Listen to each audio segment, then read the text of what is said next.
The Little Mermaid, 1836. Far out in the ocean, the water is as blue as the petals of the loveliest cornflower, and as clear as the purest glass.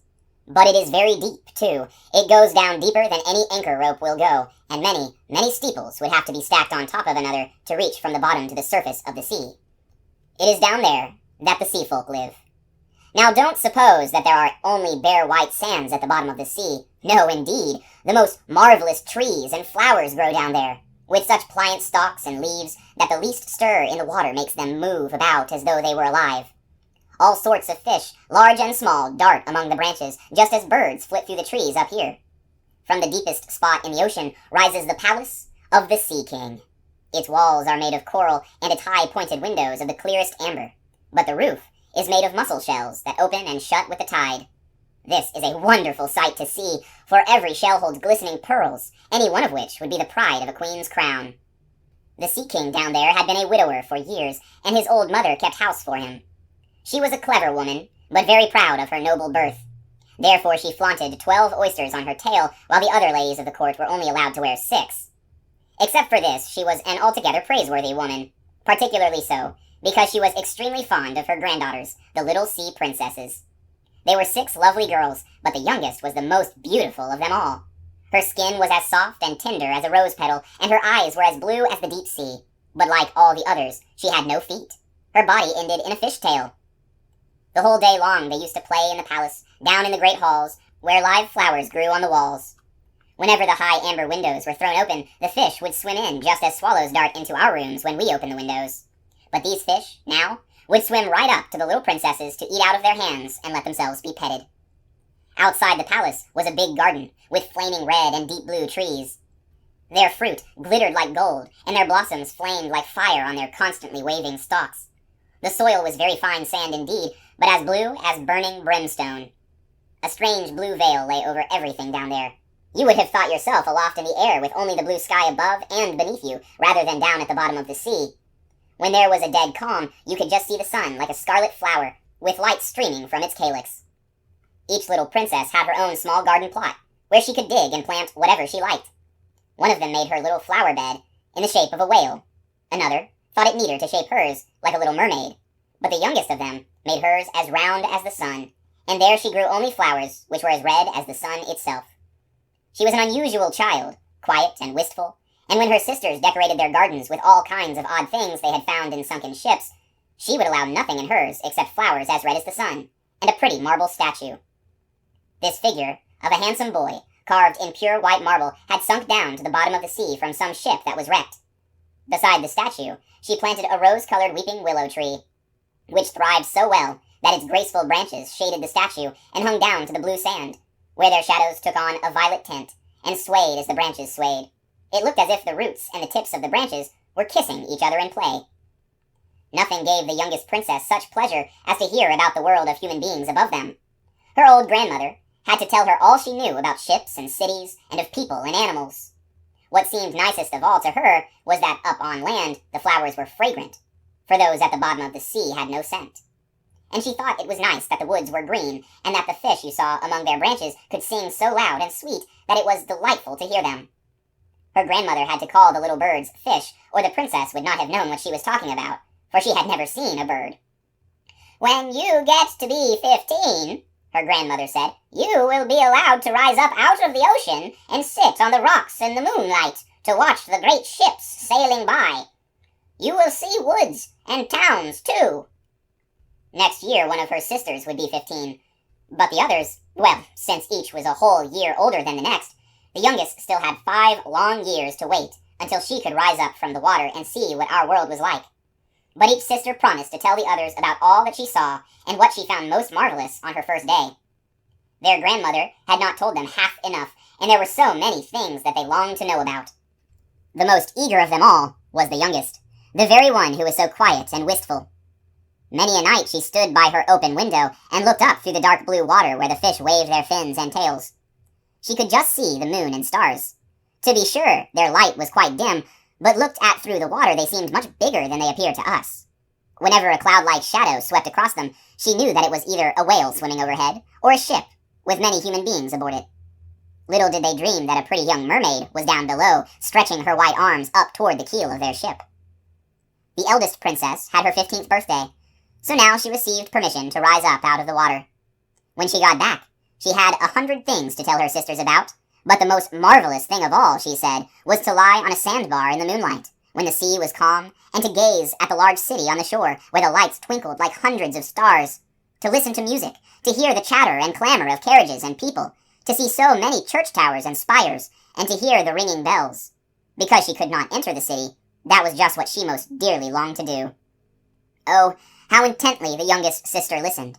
After this, whenever she stood at her open window at night and looked up through the dark blue waters, she thought of that great city, with all of its clatter and clamor, and even fancied that in these depths she could hear the church bells ring. The next year, her second sister had permission to rise up to the surface and swim wherever she pleased. She came up just at sunset, and she said that this spectacle was the most marvelous sight she'd ever seen. The heavens had a golden glow, and as for the clouds, she could not find words to describe their beauty. Splashed with red and tinted with violet, they sailed over her head, but much faster than the sailing clouds were wild swans in a flock. Like a long white veil traveling above the sea, they flew toward the setting sun. She, too, swam toward it, but down it went, and all the rose-colored glow faded from the sea and sky. The following year, her third sister ascended, and as she was the boldest of them all, she swam up a broad river that flowed into the ocean. She saw gloriously green, vine-colored hills. Palaces and manor houses could be glimpsed through the splendid woods. She heard all the birds sing, and the sun shone so brightly that often she had to dive under the water to cool her burning face. In a small cove, she found a whole school of mortal children, paddling about in the water quite naked. She wanted to play with them, but they took fright and ran away. Then, along came a little black animal. It was a dog, but she had never seen a dog before. It barked at her so ferociously that she took fright herself and fled to the open sea. But never could she forget the splendid woods, the green hills, and the nice children who could swim in the water, although they didn't wear fishtails. The fourth sister was not so venturesome. She stayed far out among the rough waves, which she said was a marvelous place. You could see all around you for miles and miles, and the heavens up above you were like a vast dome of glass. She had seen ships, but they were so far away that they looked like seagulls. Playful dolphins had turned somersaults, and monstrous whales had spouted water through their nostrils, so that it looked as if hundreds of fountains were playing all around them. Now the fifth sister had her turn. Her birthday came in the winter-time, so she saw things that none of the others had seen.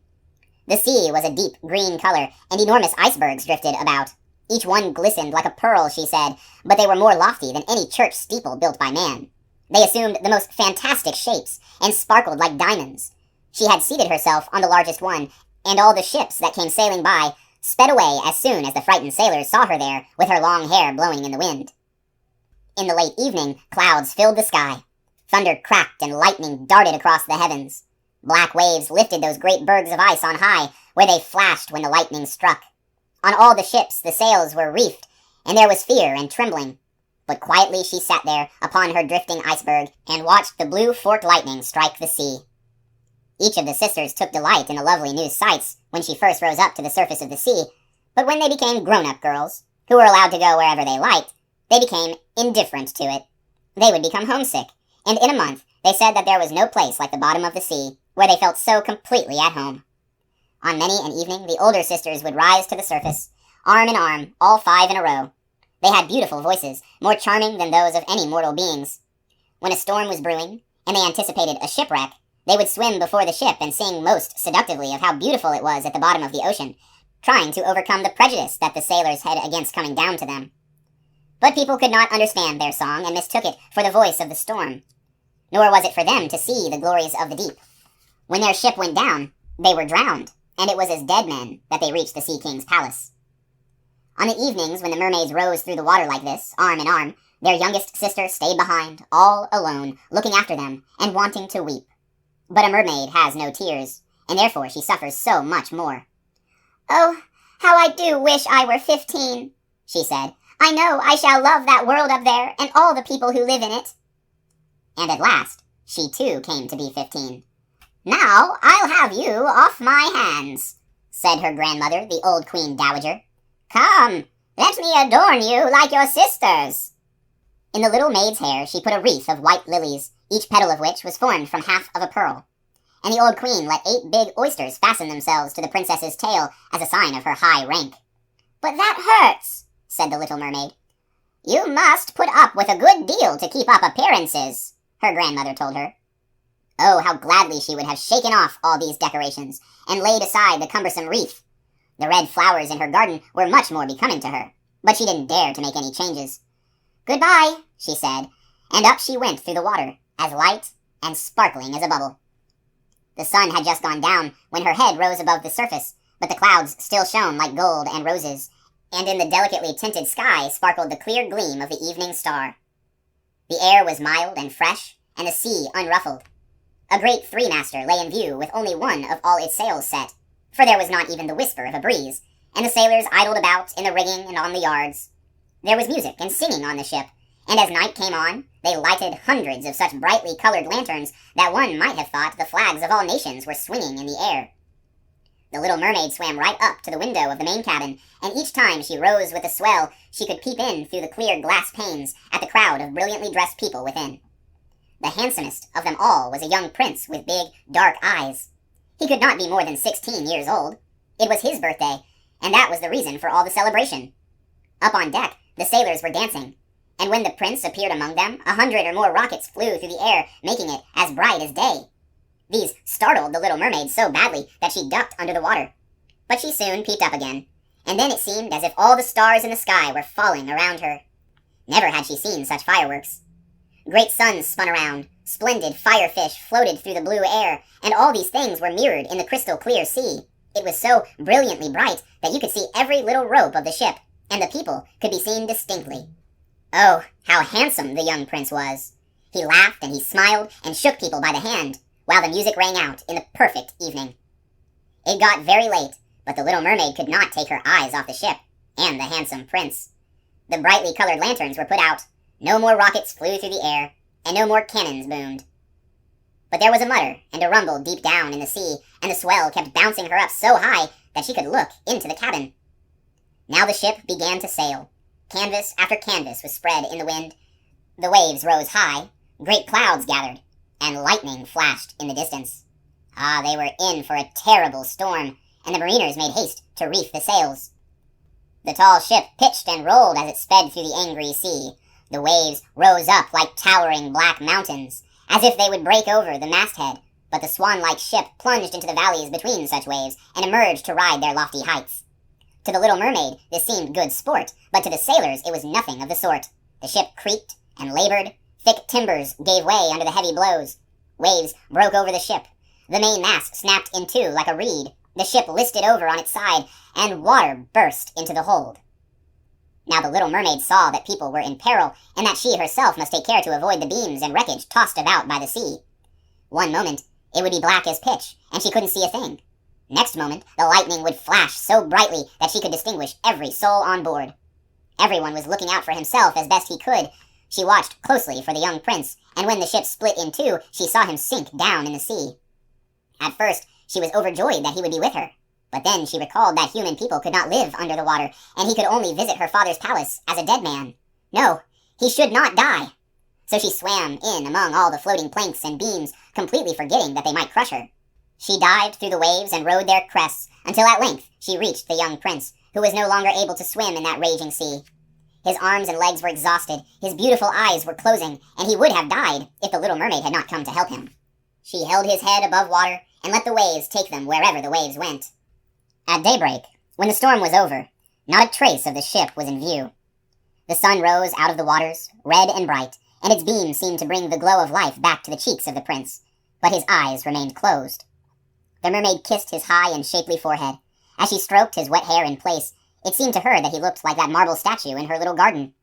She kissed him again and hoped that he would live. She saw dry land rise before her in high blue mountains, topped with snow as glistening white as if a flock of swans were resting there. Down by the shore were splendid green woods, and in the foreground stood a church, or perhaps a convent. She didn't know which, but anyway, it was a building. Orange and lemon trees grew in its garden, and tall palm trees grew beside the gateway. Here the sea formed a little harbor, quite calm and very deep. Fine white sand had been washed up below the cliffs. She swam there with the handsome prince, and stretched him out on the sand, taking special care to pillow his head up high in the warm sunlight. The bells began to ring in the great white building, and a number of young girls came out into the garden. The little mermaid swam away behind some tall rocks that stuck out of the water. She covered her hair and her shoulders with foam so that no one could see her tiny face, and then she watched to see who would find the poor prince. In a little while, one of the young girls came upon him. She seemed frightened, but only for a minute. Then she called more people.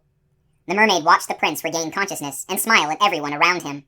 But he did not smile at her, for he did not even know that she had saved him. She felt very unhappy, and when they led him away to the big building, she dived sadly down into the water and returned to her father's palace. She had always been quiet and wistful, and now she became much more so. Her sisters asked her what she had seen on her first visit up to the surface, but she would not tell them a thing. Many evenings and many mornings, she revisited the spot where she had left the prince. She saw the fruit in the garden ripened and harvested, and she saw the snow on the high mountain melted away, but she did not see the prince. So each time she came home sadder than she had left. It was her one consolation to sit in her little garden and throw her arms about the beautiful marble statue that looked so much like the prince. But she took no care of her flowers now. They overgrew the paths until the place was a wilderness, and their long stalks and leaves became so entangled in the branches of the tree that it cast a gloomy shade. Finally, she couldn't bear it any longer. She told her secret to one of her sisters. Immediately, all the other sisters heard about it.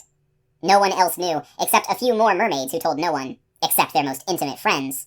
One of these friends knew who the prince was. She too had seen the birthday celebration on the ship. She knew where he came from and where his kingdom was. "Come, little sister," said the other princesses. Arm in arm they rose from the water in a long row, right in front of where they knew the prince's palace stood. It was built of pale, glistening golden stone with great marble staircases, one of which led down to the sea. Magnificent gilt domes rose above the roof, and between the pillars all around the building were marble statues that looked most lifelike. Through the clear glass of the lofty windows, one could see into the splendid halls, with their costly silk hangings and tapestries, and walls covered with paintings that were delightful to behold. In the center of the main hall, a large fountain played its columns of spray up to the glass-domed roof, through which the sun shone down on the water and upon the lovely plants that grew in the big basin. Now that she knew where he lived, many an evening and many a night she spent there in the sea. She swam much closer to shore than any of her sisters would dare venture, and she even went far up a narrow stream under the splendid marble balcony that cast its long shadow in the water. Here she used to sit and watch the young prince when he thought himself quite alone in the bright moonlight. On many evenings she saw him sail out in his fine boat, with music playing and flags aflutter. She would peep out through the green rushes, and if the wind blew her long silver veil, anyone who saw it mistook it for a swan spreading its wings. On many nights she saw the fishermen come out to sea with their torches, and heard them tell about how kind the young prince was. This made her proud to think it was she who had saved his life when he was buffeted about, half dead among the waves. And she thought of how softly his head had rested on her breast, and how tenderly she had kissed him, though he knew nothing of all this, nor could he even dream of it. Increasingly she grew to like human beings, and more she longed to live with them. Their world seemed so much wider than her own, for they could skim over the sea in ships, and mount up into the lofty peaks high over the clouds, and their lands stretched out in woods and fields farther than the eye could see. There was so much she wanted to know. Her sisters could not answer all her questions, so she asked her old grandmother, who knew about the upper world, which was what she said was the right name for the countries above the sea. "If men aren't drowned," the little mermaid asked, "do they live on forever? Don't they die, as we do down here in the sea?" "Yes," the old lady said, "they too must die, and their lifetimes are even shorter than ours. We can live to be 300 years old, but when we perish, we turn into mere foam on the sea, and haven't even a grave down here among our dear ones. We have no immortal soul, no life hereafter. We are like the green seaweed. Once cut down, it never grows again. Human beings, on the contrary, have a soul which lives forever, long after their bodies have turned to clay. It rises through thin air up to the shining stars. Just as we rise through the water to see the lands on earth, so men rise up to beautiful places unknown, which we shall never see." "Why weren't we given an immortal soul?" the little mermaid sadly asked. "I would gladly give up my 300 years if I could be a human being only for a day, and later share in that heavenly realm." "You must not think about that," said the old lady. "We fare much more happily and are much better off than the folk up there." "Then I must also die and float as foam upon the sea, not hearing the music of the waves, and seeing neither the beautiful flowers nor the red sun? Can't I do anything at all to win an immortal soul?" "No," her grandmother answered, "not unless a human being loved you so much that you meant more to him than his father or mother. if his every thought and his whole heart cleave to you so that he would let a priest join his right hand to yours and would promise to be faithful here and throughout all eternity, then his soul would dwell in your body, and you would share in the happiness of mankind. He would give you a soul and yet keep his own. But that can never come to pass.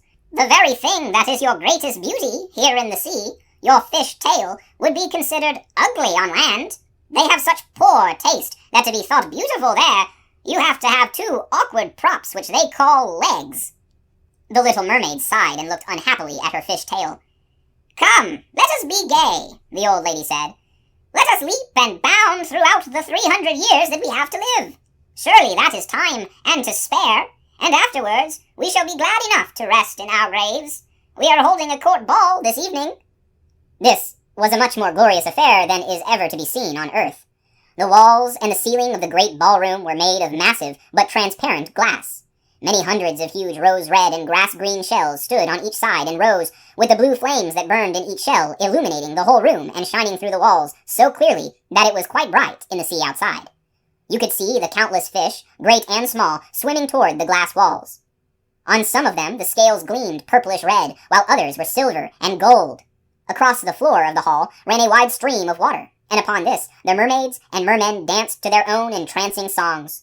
Such beautiful voices are not to be heard among the people who live on land. The little mermaid sang more sweetly than anyone else, and everyone applauded her. For a moment her heart was happy, because she knew she had the loveliest voice of all, in the sea or on the land. But her thoughts soon strayed to the world up above. She could not forget the charming prince, nor her sorrow that she did not have an immortal soul like his. Therefore, she stole out of her father's palace, and, while everything there was song and gladness, she sat sadly in her own little garden. Then she heard a bugle call through the water, and she thought, "That must mean he is sailing up there, he whom I love more than my father or mother, he of whom I am always thinking, and in whose hands I would so willingly trust my lifelong happiness. I dare do anything to win him, and to gain an immortal soul. While my sisters are dancing here, in my father's palace, I shall visit the sea witch, of whom I have always been so afraid.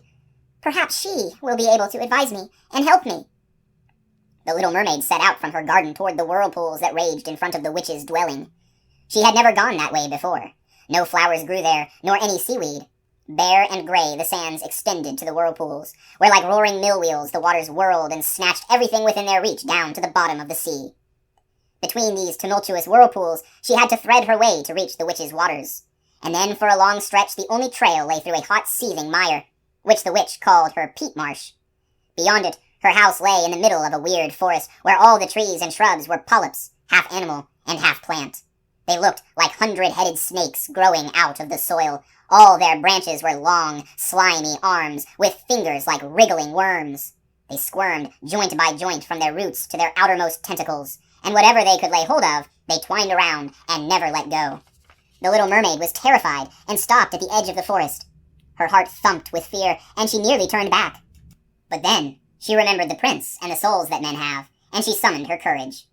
She bound her long flowing locks closely about her head, so that the polyps could not catch hold of them, folded her arms across her breasts, and darted through the water like a fish, in among the slimy polyps that stretched out their writhing arms and fingers to seize her. She saw that every one of them held something that it had caught with its hundreds of little tentacles, and to which it clung as with strong hoops of steel.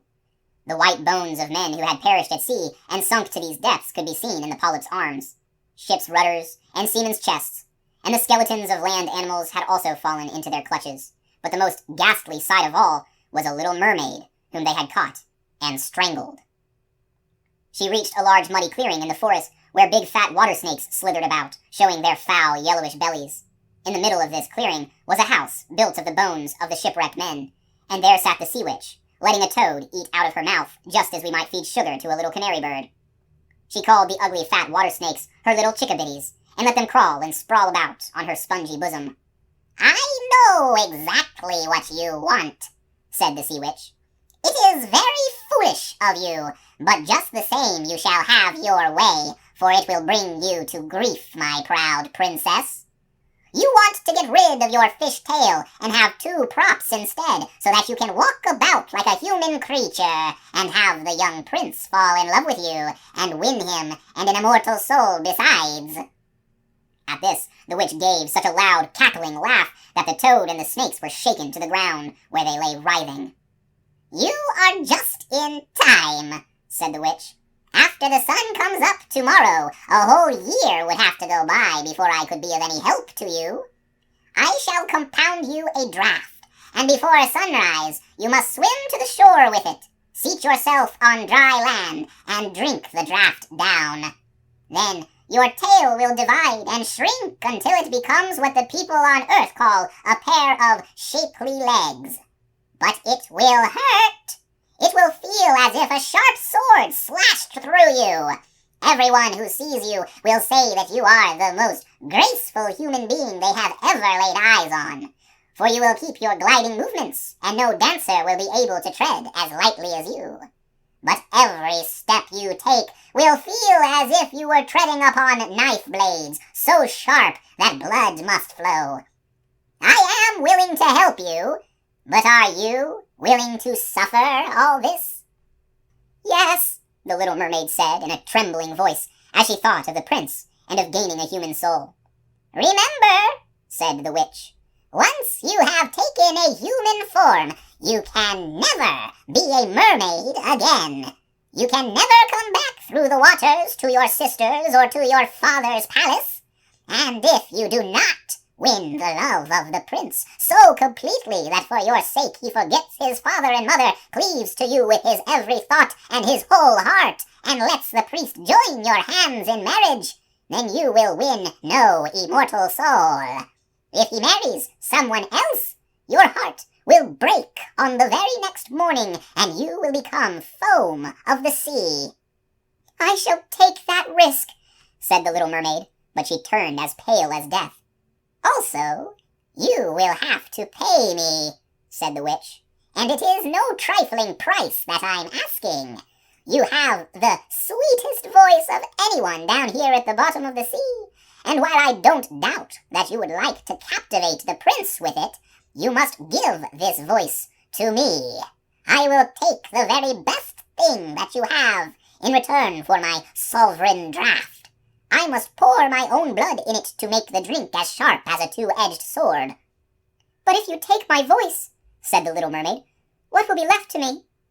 "Your lovely form," the witch told her, "your gliding movements and your eloquent eyes.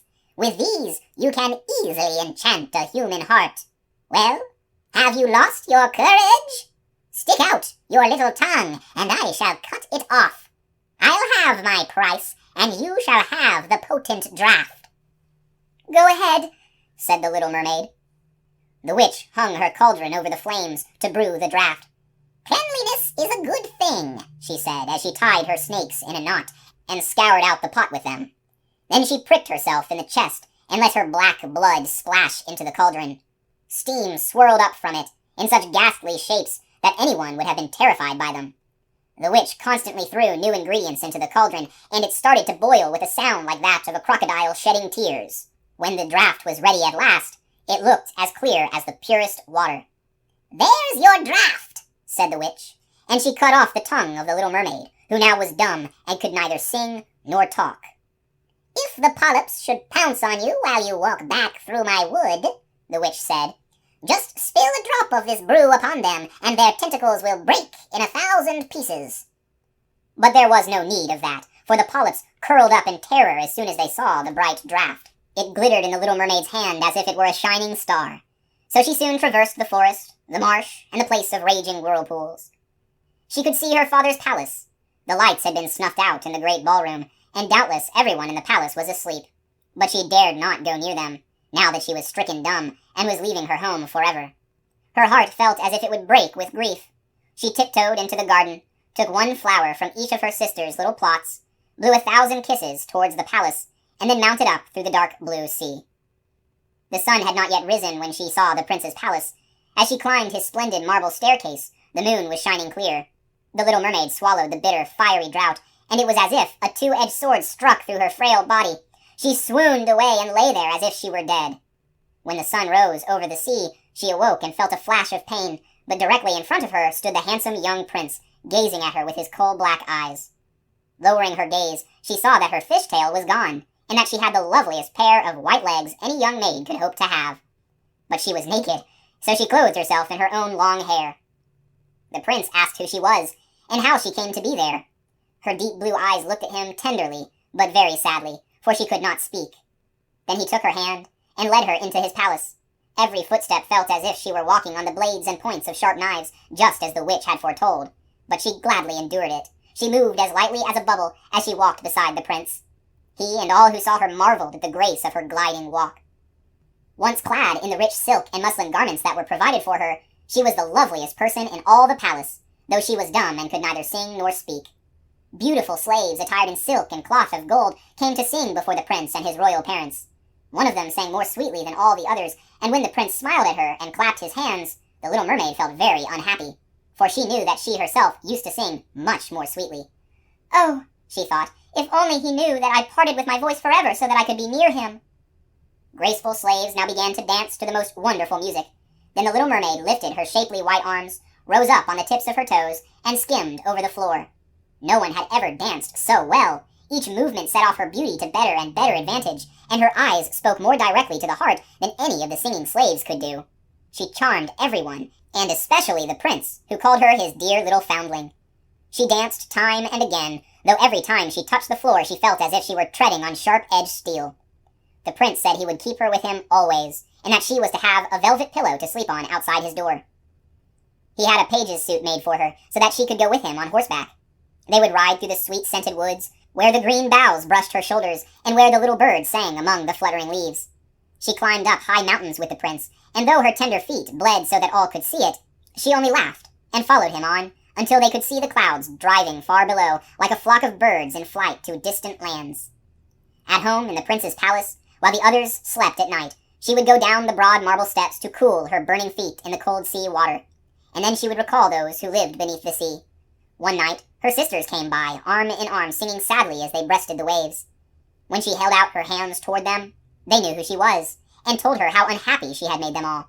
They came to see her every night after that, and once far, far out to sea, she saw her old grandmother, who had not been up to the surface this many a year. With her was the Sea King, with his crown upon his head. They stretched out their hands to her, but they did not venture so near the land as her sisters had. Day after day, she became more dear to the prince, who loved her as one would love a good little child, but he never thought of making her his queen. Yet she had to be his wife, or she would never have an immortal soul, and on the morning after his wedding, she would turn into foam on the waves. "Don't you love me best of all?" The little mermaid's eyes seemed to question him, when he took her in his arms and kissed her lovely forehead. "Yes, you are most dear to me," said the prince, "for you have the kindest heart. You love me more than anyone else does, and you look so much like a young girl I once saw but never shall find again. I was on a ship that wrecked, and the waves cast me ashore near a holy temple, where many young girls performed the rituals. The youngest of them found me beside the sea, and saved my life. Though I saw her no more than twice, she is the only person in all the world whom I could love. But you are so much like her that you almost replace the memory of her in my heart. She belongs to that holy temple. Therefore, it is my good fortune that I have you. We shall never part." "Alas, he doesn't know it was I who saved his life," the little mermaid thought. "I carried him over the sea to the garden where the temple stands. I hid behind the foam and watched to see if anyone would come. I saw the pretty maid he loves better than me." A sigh was the only sign of her deep distress, for a mermaid cannot cry. "He says that the other maid belongs to the holy temple. She will never come out into the world, so they will never see each other again. It is I who will care for him, love him, and give all my life to him." Now rumors arose that the prince was to wed the beautiful daughter of a neighboring king, and that it was for this reason he was having such a superb ship made ready to sail. The rumor ran that the prince's real interest in visiting the neighboring kingdom was to see the king's daughter, and that he was to travel with a lordly retinue. The little mermaid shook her head and smiled, for she knew the prince's thoughts far better than anyone else. "I am forced to make this journey," he told her.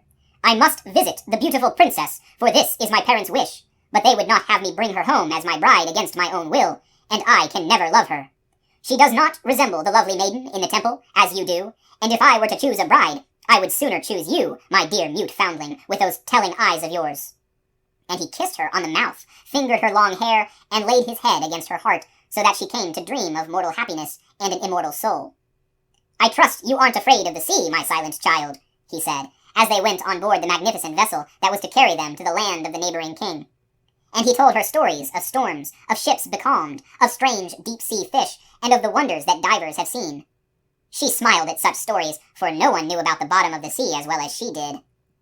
In the clear moonlight, when everyone except the man at the helm was asleep, she sat on the side of the ship, gazing down through the transparent water, and fancied she could catch glimpses of her father's palace. On the topmost tower stood her old grandmother, wearing her silver crown, and looking up at the keel of the ship through the rushing waves. Then her sisters rose to the surface, looked at her sadly, and wrung their white hands. She smiled and waved, trying to let them know that all went well and that she was happy. But along came the cabin boy, and her sisters dived out of sight so quickly that the boy supposed the flash of white he had seen was merely foam on the sea. Next morning the ship came into the harbor of the neighboring king's glorious city. All the church bells chimed, and trumpets were sounded from all the high towers, while the soldiers lined up with flying banners and glittering bayonets. Every day had a new festivity, as one ball or levee followed another, but the princess was still to appear. They said she was being brought up in some faraway sacred temple, where she was learning every royal virtue. But she came, at last. The Little Mermaid was curious to see how beautiful this princess was, and she had to grant that a more exquisite figure she had never seen. The princess's skin was clear and fair, and behind the long dark lashes her deep blue eyes were smiling and devoted. "It was you!" the prince cried. "You are the one who saved me when I lay like a dead man beside the sea." He clasped the blushing bride of his choice in his arms. "Oh, I am happier than a man should be," he told his little mermaid.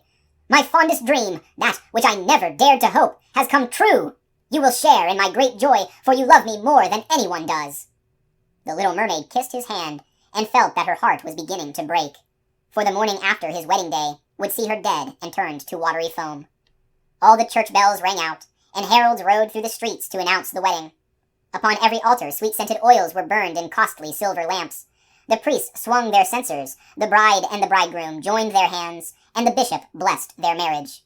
The little mermaid, clothed in silk and cloth of gold, held the bride's train, but she was deaf to the wedding march and blind to the holy ritual. Her thought turned on her last night upon earth, and on all she had lost in this world. That same evening, the bride and bridegroom went aboard the ship. Cannon thundered, and banners waved. On the deck of the ship, a royal pavilion of purple and gold was set up, and furnished with luxurious cushions. Here the wedded couple were to sleep on that calm, clear night. The sails swelled in the breeze, and the ship glided so lightly that it scarcely seemed to move over the quiet sea. All nightfall brightly colored lanterns were lighted, and the mariners merrily danced on the deck. The little mermaid could not forget that first time she rose from the depths of the sea and looked on at such pomp and happiness. Light as a swallow pursued by his enemies, she joined in the whirling dance. Everyone cheered for her, for never had she danced so wonderfully. Her tender feet felt as if they were pierced by daggers. But she did not feel it. Her heart suffered far greater pain.